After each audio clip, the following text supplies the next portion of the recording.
La idea de este video es hablar un poco acerca del proceso de enseñanza de la lectoescritura. Está orientado principalmente a la familia, porque justamente en este contexto de pandemia resurgió esta problemática. ¿Cómo enseño a leer y escribir a aquellos que estén transitando este proceso que se conoce como alfabetización inicial? Lo primero que hay que tratar, lo primero de lo que hay que hablar es la complejidad de este proceso. Si no entendemos la complejidad del proceso, es muy difícil que podamos entablar un proceso significativo, proporcionar un aprendizaje significativo en esa persona que está aprendiendo a leer y escribir. El proceso es sumamente complejo desde un montón de puntos de vista, especialmente si tenemos en cuenta el punto de vista del estudiante. Nosotros, como sujetos que ya tenemos una vida leyendo y escribiendo, ya naturalizamos el proceso. Entonces, para nosotros, adultos, ya no es un acto complejo, sino que es algo totalmente natural y fluido. Bueno, para el estudiante que se está iniciando, eso no es así. Es un proceso que es complejo, especialmente porque no es natural. Los seres humanos, nuestro cerebro y nuestro aparato fonador y nuestro cuerpo entero, no nace preparado para leer y escribir. Los seres humanos nacemos con una capacidad inherente a la humanidad completa, que es la de desarrollar a través del lenguaje una comunicación oral, a través de un código determinado. Eso es natural. Nosotros nacemos y a través de un proceso natural vamos aprendiendo a hablar. Es un proceso que no está mediado por la escuela, al menos al principio, sino que los diferentes sujetos lo van aprendiendo por contacto con su entorno. Lógicamente que puede haber algunas pequeñas excepciones, pero en la gran mayoría de los seres humanos se da como un proceso totalmente espontáneo, no regido, no impuesto y que se aprende por contacto con los demás. Frente a ese proceso natural que es aprender a hablar, está otro proceso no natural que es el de la lectoescritura. Los seres humanos no siempre leyeron y escribieron, sino que es un invento del ser humano, una tecnología que nació justamente para atender a ciertas necesidades específicas, sobre todo relacionadas con la producción del exceso de alimentos en la antigüedad. Entonces, es un proceso que lógicamente se fue complejizando. Al principio se efectuaba en tablillas y era una escritura muy básica. Hoy en día tenemos un código totalmente reformado, totalmente complejizado. Entonces, el niño, el estudiante pasa de ese código que aprendió naturalmente, ese proceso que fue natural para él, que fue el habla, a tener que aprender un código abstracto, dependiendo la lengua que hable, por supuesto, que no es natural para él. Entonces, de pronto, todo lo que nosotros le estamos tratando de enseñar es nuevo. Y ese proceso en el que nosotros le enseñamos es doble. El niño tiene que aprender primero que ese garabato, porque en realidad es un garabato, para nosotros es una letra, pero para el niño es un garabato, se corresponde con X sonidos. Entonces, el niño tiene que aprender que el garabato O se corresponde con el sonido O. Para nosotros es algo súper natural, pero para el iniciante no. Y luego tiene que pasar del plano de las letras al plano del significado. Entonces es un doble proceso que justamente también eso caracteriza la complejidad del acto. Entonces, primero tengo que garantizar que el niño logra identificar las letras con su sonido y luego tratar de que lea de corrido o de que le otorgue significado a esa palabra. A su vez, aparte de todo este proceso cognitivo que tiene lugar al nivel del aprendizaje, también hay que tener en cuenta que el niño sufre un proceso que tiene que ver con lo físico. Nuestra vista, nuestra motricidad, es decir, nuestros movimientos y los procesos de comprensión del cerebro no están para nada preparados para trabajar con este código de escritura. No nacemos preparados para eso. Entonces, mientras el niño va sufriendo este proceso no natural de aprendizaje de la lectoescritura, también va sufriendo un proceso de cambios físicos. Por ejemplo, la agudeza visual. Nuestra agudeza visual no nace preparada para visualizar y diferenciar los diferentes garabatos de este código, las diferentes grafías que observan, por ejemplo, en la diapositiva. Para nosotros son letras.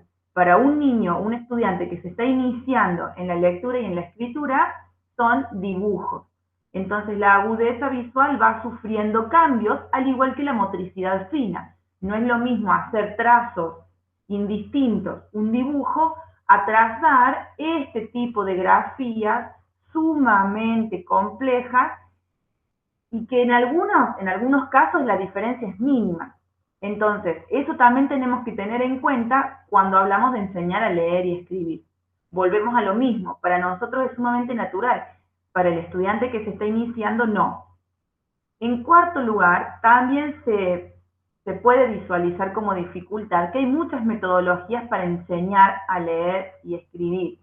Lo importante es que adoptemos una que trate de evitar ir a los extremos, ¿sí? Ni enseño la palabra como bloques aislados, ni enseño tampoco las letras sueltas, porque justamente las lenguas humanas, nuestra lengua, el español en este caso, nosotros los humanos utilizamos el lenguaje, tenemos de la siguiente forma, tenemos unas unidades mínimas, que en este caso son los sonidos representados por las grafías, y los vamos combinando en las diferentes formas que son las palabras. Entonces tenemos un listado limitado de sonidos y grafías que vamos combinando para formar las palabras. No tenemos listados de palabras que memorizamos. Por eso mismo hay que tratar de evitar los extremos.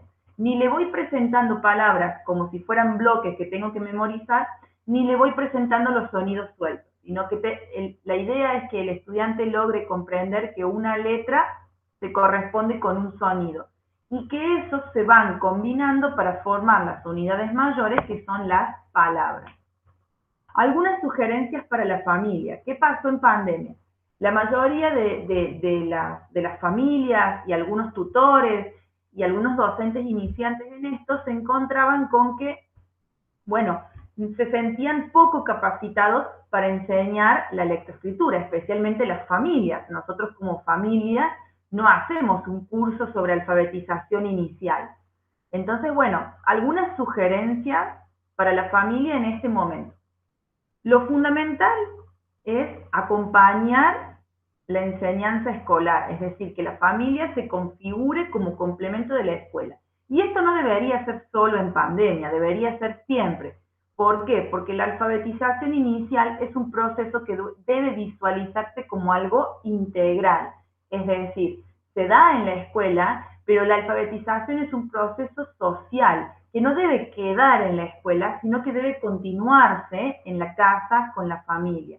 Así sea un gesto mínimo de pedirle al niño que lea un título en un paquete de comida, que lea algo en el televisor, cosas mínimas, pero acompañar lo aprendido en la escuela con la cotidianeidad del hogar. En segundo lugar, lo ideal y extremadamente importante para propiciar mejoras y para lograr que el niño tenga un desempeño óptimo en la lectoescritura es el hábito lector.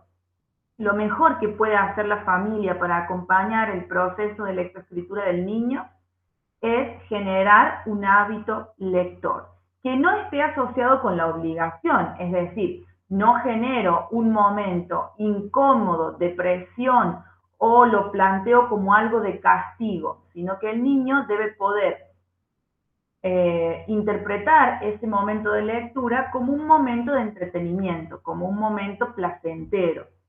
Una vez que se forma el hábito, el proceso de lectoescritura se va dando solo.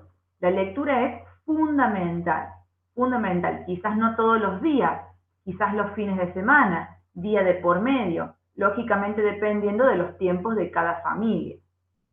En tercer lugar, mi sugerencia es observar al niño.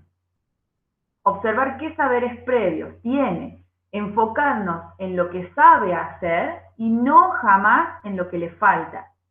Siempre enfocarnos en lo que hace para mejorarlo y no estar presionando sobre lo que le falta. Ahí también tenemos que tener en cuenta su ritmo de aprendizaje. Los niños tienen sus tiempos para todo. Así como hay niños que dejan antes los pañales, que comen solos antes que otros, que caminan antes que otros, que duermen solos antes que otros, cada niño tiene su tiempo.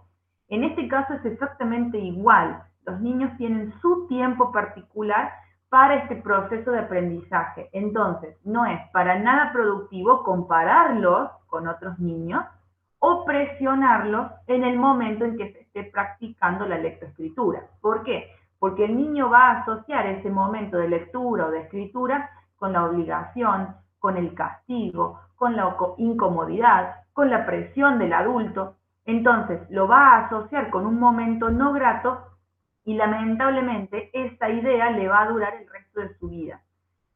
Cuando empiezan a desempeñarse en esto de la alfabetización inicial, sobre todo si son niños, es un momento crucial en su vida. Entonces, trabajar desde la paciencia, desde el respeto por el ritmo del estudiante es fundamental.